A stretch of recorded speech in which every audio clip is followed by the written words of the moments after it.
What's about to happen? It's called breakout. These guys have been relaxing, getting some sleep, getting some rest, kind of getting into some normalcy, and we're just going to shatter that. Breakout is when we wake up these guys out of a completely REM-free sleep. They're gone. A lot of explosions, a lot of controlled chaos. When they come out, they're not going to find things the way they left them. You guys are night crew. You're the badass crew. The day shift, they've been taking it a little bit easy on them, and we're going to kind of change up the pace. Had a lot of fun this afternoon, and now it's about to get hard and cold.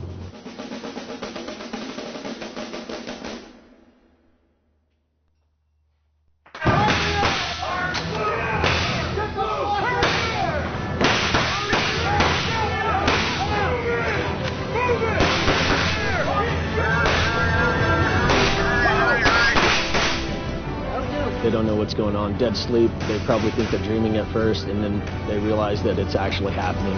We're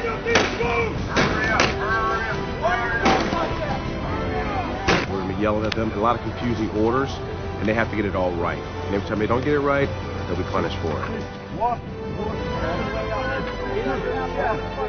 Start putting out! Get it off the deck! You need to put out, dude. You suck at putting out the air. What are you doing with your gear? You falling asleep? The guys that come out that aren't following instructions properly will get special attention. Stand up. Stand up. When somebody's having difficulty, it will appear that we're harassing them, but what we're really doing is focusing their attention on the instruction. You don't jump. Did I say jump, stupid? You have any idea what time it is? We have all night till the sun comes up. You and me. I'm feeling pretty good. It's definitely physically taxing, but it's more about a mental game, making sure that you can take what they're going to give you. Put that thing over your head. If I say keep it over your head, that's not optional. And it's in your best interest to make sure it stays over your head. I was actually injured this morning. I didn't think it was that bad, though. I popped down almost right where we're standing, and my knee just bounced off the concrete. Then whenever we started doing anything squat related, I would feel a pop. Try to quit. You know what happens when you try to quit? We don't let you quit. This is the night crew. That bell is just here for traditional sake. Feet. Back. Feet. Belly. I feel very wide awake right now. What? Jump down! What did I tell you earlier? Look straight ahead. What you're seeing here with President Payne is he is constantly giving up. Every time we give him a command, he digs deep and he finds nothing. Squat like you're sitting in a chair. They're suffering back there because of you. I've seen people in way worse shape put out for a lot longer. They've only been here maybe 30 minutes, and he's already failing.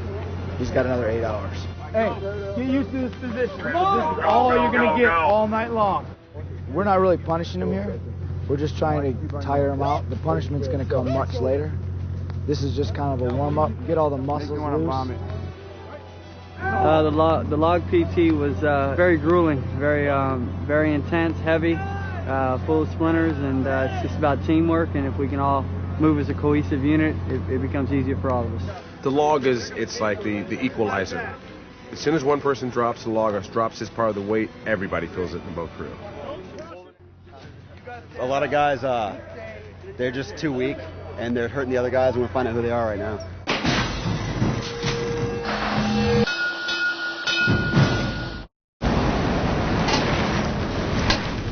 Get out of the truck! Get out of the truck! Hurry up! Hurry up! Chris, quick and second to knock! Get out of the truck! Yeah! Come on! Where we are now, we just got to the beach down here in Coronado. The whistle!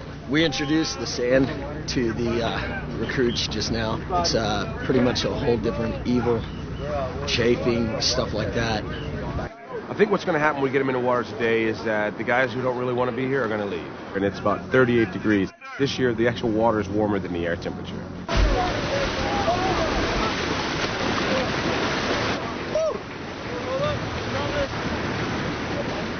Hurry up, lay back! Because kids are not used to the cold, in their mind's eye, they can't get beyond how cold it is. The only thing they're going to think about is how cold. A lot of people call it cold stupid. On your back!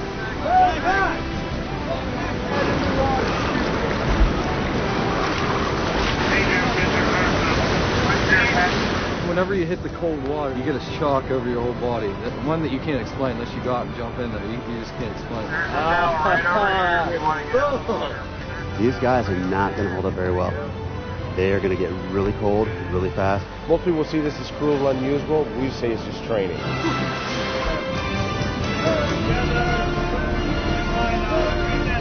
Just hold these guys out of the surf. We're checking their, you should call it a gut check.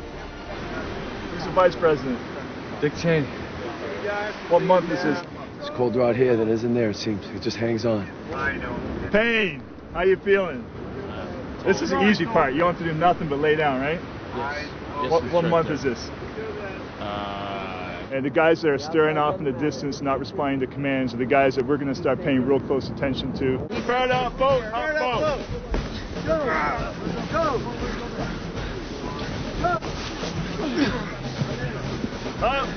There are always guys that are not pulling their weight, and it starts to show right now. 7! And they were doing it all. You know, I was basically going up one-handed with it. Down boat! Down boat! Oh, that was awful. I just didn't feel right about it. Those guys were giving 110, 120, and I was putting out probably 90 to 80. I want to ring the bell. To me, you had to dig deep and face one of your biggest fears of all time, quitting.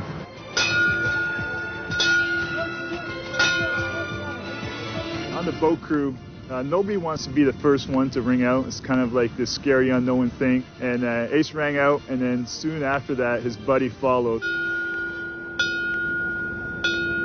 And that's what tends to happen a lot, even in the real SEAL program. If you get one guy going, they start lining up behind him and ringing out. Well, I was freezing cold, and they told us to walk back up in the surf, and as I was walking up there, I could feel the cold breeze and the cold water touching my toes, and I realized for the 4th or 5th time I couldn't do it again, and I just dropped. Yeah, as soon as you think about it, it's just a matter of time when you actually go up there and do the deed. Well, cadres can tell you all they want, but it's mind over matter until you get in there. When your body starts physically shaking, you can't move anymore. It's more matter over mind in my eyes. Get your head down, keep your chest and your hips in the sand. You on the left, warm clothes, hot coffee, food. You don't have to do this. Come on. They said I was showing some signs of hypothermia, and if I didn't stop shivering, I'd have to do some more exercises and then eventually go back in the water. Stop! All you got to do is ring the bell. I saw this rain coming in. I'm like, there's no way. The reason I quit, I didn't think I felt like not prepared physically. I mean, I was cranking out the push-ups and everything pretty well, but it was just the cold that got to me. It's crazy how disciplined these guys are and what they can put themselves through. I don't know what it takes to be a Navy SEAL, because obviously I can't do it, but in the 2 days I was here, I'll tell you what, it's the most ridiculous thing you'll ever do. To make it through Hell Week, a person has to have completely misplaced priorities. Maybe you're the weakest link because you're not doing push-ups, because you're not putting out. Look at that. Can't even hold yourself up. It has to be more important than their religion at that particular time. Hey, I want to see just air go quick between the sand and your belly right now. I go. Want to see. And hold it there. They have to be absolutely, completely single-minded and focused and determined no matter what. They are not going to quit. They are going to continue with whatever it is that they were last told to do. Ring that bell. That's all it is. I want to see air. Hold it. Hold it. 10 seconds. You can do it. And just boat crew recover. Recover! I told you you could do it, Tubby. Thank you, instructor. Well, it seems to be that they're doing a pretty good job. I'm actually surprised. In a little bit of pain right now. That's all I'm doing. You can leave anytime. The cadet has a leg injury. Earlier on when he was playing Simon Says, he hit his knee on the ground pretty hard. He says he heard something pop. Most of the time, it's the mind giving up. Bodies can take a lot more than we think it can, barring an injury like his. Okay, so describe to me what you're feeling here in your knee. A lot of pressure on this side. I'm going to do a few tests. Now, if it hurts, just let me know right away, okay? Yeah, that seems pretty tight. Does that hurt? Yeah. It does? I was actually told to ring out. I didn't want to ring out. I'm quitting. I'm leaving the program. Well, I think it sucks, but I know they're looking out for my safety. They did the right thing. They knew what needed to be done.